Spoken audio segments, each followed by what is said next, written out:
یہ بھی بزرگ ہیں، ہاں جی، یہ ان کی بارگاہ میں آئے تو اس وقت کہ حجاج جو تھا بڑا ظالم حکمران تھا، حجاج بڑا ہی ظالم حکمران تھا، اس کے سپاہی حضرت حسن بصری رحمہ اللہ کو ڈھونڈنے کے لیے نکلے ہوئے تھے۔ اس کے سپاہی امام حسن بصری کو ڈھونڈنے کے لیے نکلے ہوئے تھے کہ ان کو ڈھونڈ کر آئیں اور ان کو قید میں ڈالنا ہے، کیوں وہ بات کس کی کرتا تھا؟ سرکار کی بات کرتا تھا۔ امام حسن بصری کس کی بات کرتے تھے؟ ہاں، سرکار کی بات کیا کرتے تھے۔ امام حسن بصری کس کی بات کرتے؟ سرکار کی بات کرتے۔ امام حسن بصری کیا بات کرتے؟ میرے تیرے نبی کے خاتم النبیین ہونے کی بات کیا کرتے تھے یارا۔ ہاں جی، امام حسن بصری نبی صلی اللہ علیہ وسلم کی سنت کا پرچار کیا کرتے تھے، سنت نبوی کی تبلیغ کیا کرتے تھے۔ امام حسن بصری کے پیچھے اس نے اپنے لونڈے لگا دیے، ظالم لگا دیے سپاہی کہ جاؤ امام حسن بصری کو قید کر کے لے آؤ، اسے پکڑ کر لے آؤ۔ تو حضرت حبیب بن عجمی رحمہ اللہ کی بارگاہ میں جب یہ آئے، امام حسن بصری رضی اللہ تعالیٰ عنہ چلتے چلتے حبیب بن عجمی رضی اللہ تعالیٰ عنہ کے دربار میں آتے ہیں، فرماتے ہیں کہ معاملہ یہ بن چکا ہے، آج وقت کا ظالم میرے پیچھے لگا ہوا ہے، بڑے پولیس والے میرے پیچھے لگا دیے، اس کی یہ منشا ہے کہ اللہ کا دین مٹ جائے، معاذ اللہ نبی صلی اللہ علیہ وسلم کا دین مٹ جائے، میرے تیرے نبی علیہ الصلوۃ والتسلیم کی خاتم النبیین پر آج حملے ہونے لگے ہیں، نبی صلی اللہ علیہ وسلم کے دین کو یہ بجھانے لگے ہیں، یہ دین اسلام تو بجھ نہیں سکتا، کیونکہ اللہ نے یہ خود ارشاد فرمایا هو الذی ارسل رسولہ بالہدی ودین الحق لیظہرہ علی الدین کلہ۔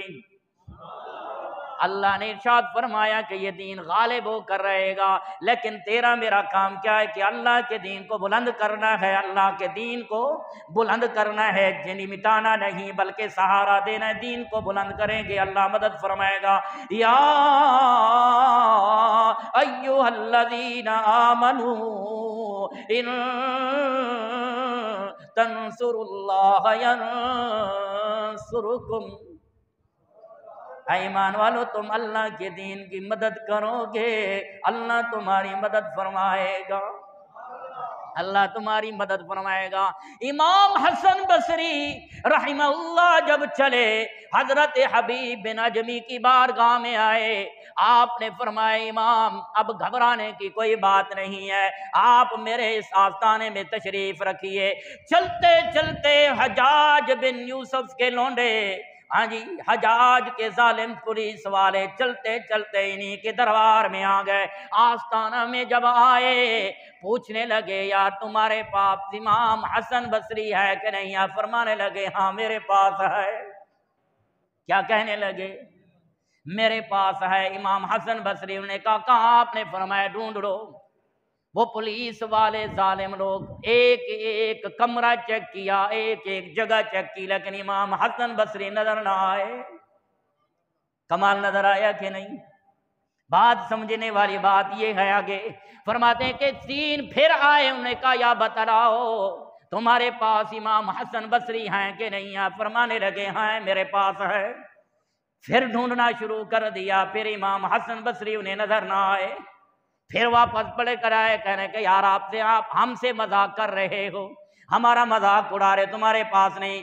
امام حبیب کہنے لگے میں تو سچ بول رہا ہوں، میں تو سچ بول رہا ہوں، امام حسن بصری میرے پاس ہیں، ادھر ہی ہے۔ پھر چلے ڈھونڈتے رہے، امام حسن بصری پھر نظر نہ آئے، کہنے لگے آپ بتلاؤ کہ کہاں ہیں؟ آپ نے آواز لگائی امام حسن بصری کہاں ہو؟ امام حسن بصری نکل کر آ گئے۔ امام جب آ گئے اب پریشان ہو گئے، امام حسن بصری نے کہا کہ یا حبیب یہ تو بتلاؤ آپ نے ان کو یہ کیوں نہیں بتلایا کہ میں یہاں نہیں ہوں؟ آپ فرمانے لگے امام کیونکہ جھوٹ بولنا میرے اللہ نے منع کیا ہے، میرے حبیب نے منع فرمایا کہ کبھی جھوٹ نہ بولنا، کیونکہ جو آدمی جھوٹ بولتا ہے وہ ترقی نہیں کر سکتا، اللہ کا محبوب نہیں بن سکتا۔ اس لیے تو میں کہہ رہا تھا کہ جب سچ بولا اللہ نے ایسا پردہ ڈالا، تم تو یہاں تھے لیکن انہیں نظر نہیں آئے۔ آپ یہاں تھے لیکن نہیں نظر نہیں ہے۔ وجہ کیا تھی؟ یہی وجہ تھی کہ سچ بولنے کی وجہ سے۔ اگر آج میں کہہ دیتا کہ نہیں ہے تو یہ سچ کی برکتیں نظر نہیں آنی تھی۔ لوگوں کو کیسے پتا چلتا کہ سچ کی بڑی اوقات ہے، سچ بڑا ہے، سچ جو اللہ جو ہے انسان کو کامیابی سچ میں عطا فرماتا ہے۔ یہ سچ کی برکتیں تھیں کہ آپ انہیں نظر نہیں آئے، آپ انہیں نظر نہیں آئے۔ اسی طرح اس کی اب بات سنیے آپ نے توجہ سے، حضور داتا گنج بخش رضی اللہ رحمہ اللہ کی ایک کرامت آپ کو سناتا ہوں کہ ایک غیر مسلم غیر علاقے سے مسلمان ہو گیا، آؤٹ آف کنٹری، پاکستان میں نہیں، آؤٹ آف کنٹری کے اندر غیر مسلم مسلمان ہو گیا، اور جو ان کو تبلیغ کرنے والے لوگ تھے اس سے انہوں نے سوال کیا مجھے یہ تو بتلاؤ حضرت سلیمان علیہ السلام کا غلام، آپ کا شاگرد، آپ کا تابعدار آصف بن برخیہ رضی اللہ تعالی عنہ، اور بلقیس کا تخت جو لے کر آیا تھا وہ کیسے لے کر آیا تھا؟ قال الذي عنده علم من الكتاب، جس کے پاس اللہ کی کتاب کا علم تھا، آصف بن برخیہ وہ تخت کیسے لے کر آیا؟ اب جنہوں نے کلمہ پڑھایا نا انہیں جواب نہ آیا، جنہوں نے اسے کلمہ پڑھایا تو انہیں جواب نہ آیا کہ وہ تخت کیسے آیا۔ جھبکنے کے اندر اس کا یہ سوال تھا۔ اب اس کو کلمہ پڑھانے والے جو تھے ہاں جی اپنے کندھے کے اوپر کچھ لاد کر رکھنے والے اٹھانے والے جو تھے انہیں سمجھ نہ آئے کہ ہم اس کو کیا جواب دیں، کیسے سمجھائیں۔ آخر کار چلتے چلتے وہ پاکستان میں آ گئے۔ کہاں آ گئے؟ اس پاکستان کی دھرتی میں جب آئے، اب وہ مسلمان جو ابھی نیا مسلمان ہوا، گورا مسلمان ہوا، وہ بھی ساتھ ساتھ ہے، کبھی اسے گورنر کے ہاؤس میں لے کر چلے جاتے، کبھی اسے مار روڈ پر لے کر چلے جاتے، کبھی اسے نہر کی سیر کراتے، کبھی اسے کسی مقبرے میں لے کر چلے جاتے۔ اسے سکون نہ آتا، وہ کہتا کہ مجھے اس بات کا سوال کا جواب چاہیے کہ حضرت آ سکے گزرتے گزرتے جب داتا حضور کے پاس سے گزرے، داتا حضور کے پاس سے گزرے، وہ سکھ کہنے لگا یار یہ تو بتلاؤ کہ یہ کون سی جگہ ہے؟ کہنے لگے یہاں تو شرک و بدعت کا اڈا ہے، یہاں بڑا شرک و بدعت ہوتی ہے، یہاں لوگ آ کر شرک کرتے ہیں، یہاں آ کر ایسی بات۔ انہوں نے کہا یار ٹھہر جاؤ میں اس کے اندر جانا چاہتا ہوں۔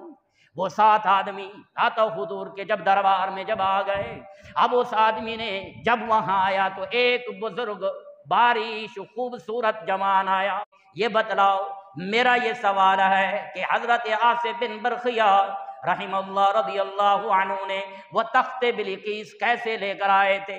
آپ کھڑے ہوئے، کھڑے ہونے کے بعد آپ نے ایسا کیا، ہاتھ آگے بڑھایا، ایک پیالی جس کے اندر ابھی چائے گرم گرم اس کے ہاتھ میں تھما دی، اس کے ہاتھ میں تھما دی۔ اب اس نے چائے پی، اب کہنے لگا یار بات سنو، آج میرا مسئلہ یہ بزرگ حل کر کے چلا گیا، اب مجھے بتلاؤ کہ بزرگ کہاں ہے؟ وہ کہنے لگے ہمیں تو نظر نہیں ہے۔ وہ کہتا کہ سکھ نہیں مجھے تو نظر آئے، یہاں پہ مجھے تو نظر آئے، وہ کہاں چلے گئے؟